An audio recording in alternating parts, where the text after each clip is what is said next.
I've always been a fan of mechanical keyboards of all shapes and sizes, and I kinda like to think that I was the one who converted keys from a membrane peasant to a mechanical keyboard master. So it seemed like a fairy tale come true when MSI announced the GT80 Titan with a built-in mechanical keyboard with cherry brown switches. But sometimes, fairy tales don't always have the happy ending that we want.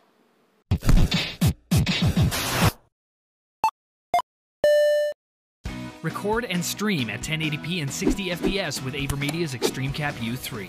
First up, a physical tour of the GT80 Titan. On the left side of this behemoth, we have a Blu-ray drive, ventilation, Kensington lock, a full-size SD card reader, 3 USB 3 ports, an optical audio out, headphone and microphone.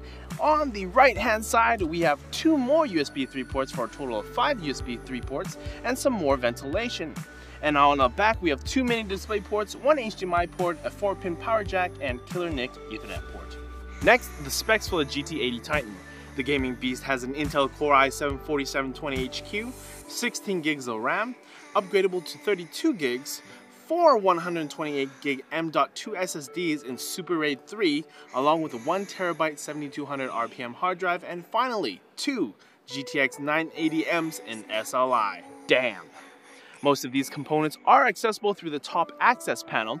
The really awesome part is that MSI has a program in place to have upgrade kits for newer GPUs down the road. Onto the experience with the GT80 Titan. The 18.4-inch screen is nice to watch movies on, no complaints there. The speakers were adequately loud, sometimes a little bit too loud, and gaming is what you expect. It's got 2 980 GPUs in SLI, I mean, come on.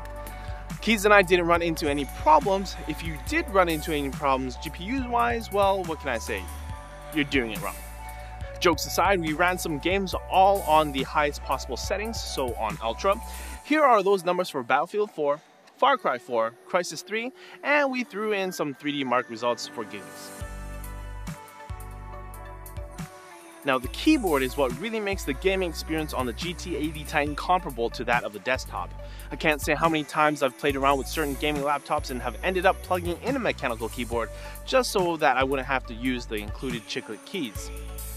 I only have 2 complaints about the keyboard, and they're not even really complaints. One, I wish that the keyboard had Cherry MX Blue switches. Now, I don't actually hate browns, but I just like my audible click.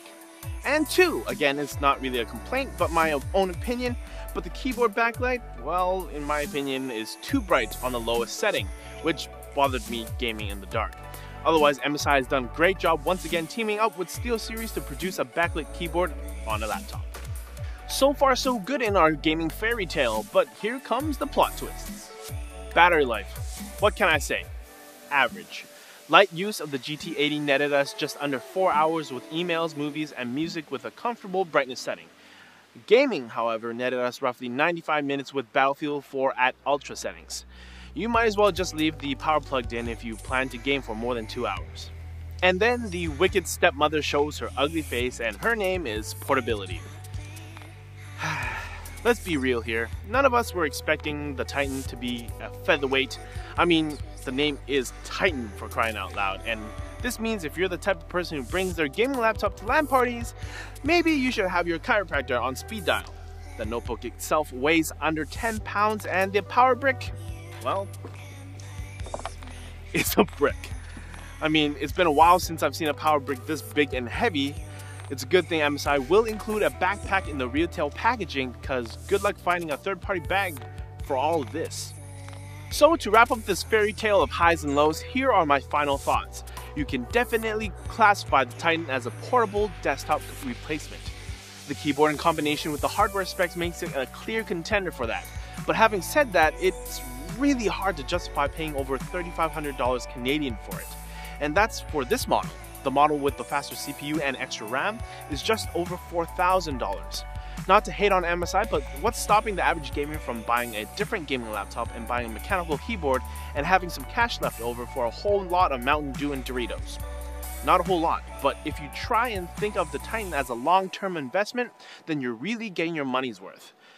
Thanks for watching the video, guys. Leave a comment down below. Would you buy the Titan? Why or why not? I think I already know what the comment section is going to look like, but leave a comment anyways. And as always, don't forget to like and subscribe for more videos like this from NCIX. We'll see you later.